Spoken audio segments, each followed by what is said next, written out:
একটি আয়াতে আল্লাহ পাঁচটা বিষয় এমন যেই পাঁচ বিষয়ের জ্ঞান একমাত্র কার কাছে, আর সাথে নাসার বিজ্ঞানীদের কাছে কিছু আছে মনে হয় না, কার কাছে?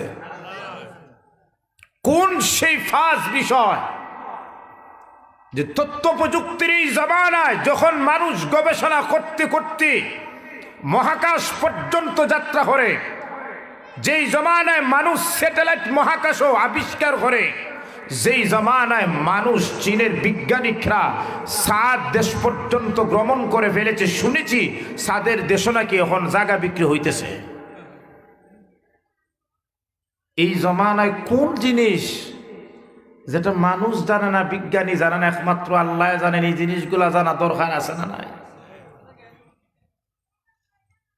ওই বিষয়ে কিছু আলোকপাত করার জন্য আর একটা মেসেজ দেওয়ার জন্য, মেসেজ একটাই, পৃথিবী যত বিজ্ঞান হোক, যত আবিষ্কার হোক, যত পারমাণবিক অস্ত্র বানাও, যত সাহিত্যিকই হোক, চাঁদের দেশে যাও, মহাকাশে যাও, কিন্তু আল্লাহ যেইগুলার বিষয়ে বলেছেন আমি একমাত্র আমি আল্লাহ জানি, কিয়ামত আগ পর্যন্ত তাম পৃথিবীর বিজ্ঞান যদি একত্রিত হয় সেই সম্পর্কে বিন্দু মাত্র জ্ঞান অর্জন করতে পারবে না।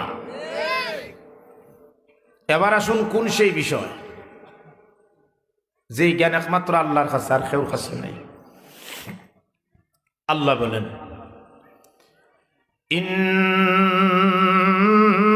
ইন্নাল্লাহা ইনদাহু ইলমুস সাআহ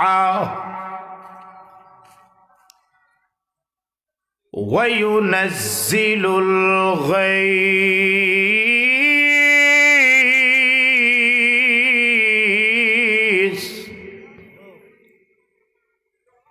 ওয়া ইয়া'লামু মা ফিল আরহাম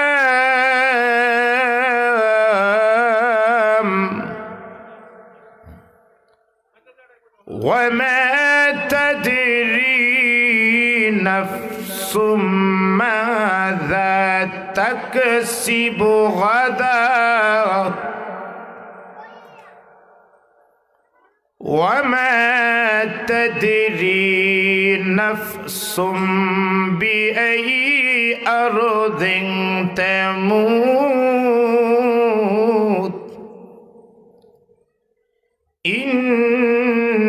ইন্নাল্লাহা আলিমুন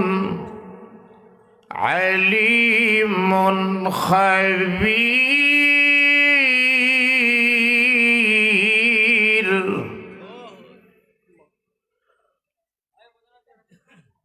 আল্লাহর নবীজির একজন সাহাবী,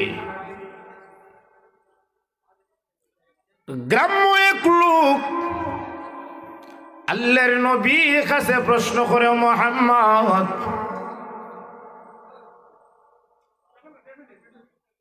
আমাদের এই অঞ্চলটা রৌদ্রে,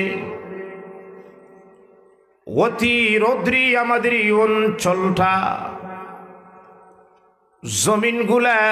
জমিনটা শুকনো হয়ে গেছে, ফসল আদি নষ্ট হয়ে গেছে। ও মুহাম্মদ সাল্লাল্লাহু আলাইহি ওয়াসাল্লাম, বলুন এই অঞ্চলে কখন বৃষ্টি হবে? কখন? ওই সাহাবী আবার প্রশ্ন করেন, নগো নবীজি, শুনেছি আপনার জবান থেকে মানুষ মৃত্যুর পর আল্লাহ কবর থেকে পুনরায় জীবিত করে হাসরের মাঠ কায়েম করবে। জোরে বলো, ঠিক না বেটি? না মরার পরেই শেষ, না জীবিত করবা? মিনহা খালাকনাকুম ওয়া ফিহা নুঈদুকুম ওয়া মিনহা নুখরিজুকুম তারাতান উখরা। এই মাটি থেকে আল্লাহ আমাদেরকে সৃষ্টি করেছেন, মাটির মধ্যেই যেতে হবে, আবার মাটি থেকে আল্লাহ আমাদেরকে পুনরায় জীবিত করবেন। ওই সাহাবী বলেন, নবীজি শুনেছি আপনার জবান থেকে মানুষ মৃত্যুর পর আল্লাহ পুনরায় খবর থেকে জীবিত করবেন, হাসরের মাঠ কায়েম করবেন, কিয়ামত হবে। ওগো নবীজি কিয়ামত কখন হবে? কয়টা প্রশ্ন করছে? দুইটা। বৃষ্টি কখন হইব আর কিয়ামত? ওই সাহাবী বলেন, ওগো নবীজি আমার বিবি অন্তঃসত্ত্বা গর্ভবতী, আমার বিবির গর্ভে ছেলে না মেয়ে, খালো না সাধো, বিকলাঙ্গ না সুস্থ, এটার জ্ঞান, এটার পরিচয় আমাকে দেন। ওগো নবীজি আপনি বলেছেন মানুষের দুনিয়ার স্বাদ অন্বেষণকারী মৌত আসবে, আমার মৃত্যু কখন আসবে আপনি বলে দেন। প্রশ্ন একটা না চারটা করছে? ওই সাহাবী যখন পঞ্চম নম্বর প্রশ্ন নবীজিকে করে, ওগো নবীজি আগামীকাল আমার কি অবস্থা হবে? উপার্জনের দিক দিয়ে হোক, ভাগ্যর দিক দিয়ে হোক, আগামীকাল আমার কেমন অবস্থায় কেমন দিন যাবে, ভালো না খারাপ এটা বলে দেন। ওগো নবীজি আমি এই 5টি প্রশ্ন নিয়ে আপনার কাছে এসেছি। প্রশ্ন কয়টা? নবীজি মনে করে যা কিছু বলেন নিজের পক্ষ থেকে বলেন না, না জোরে বলুন না। وما ينطق عن الهوى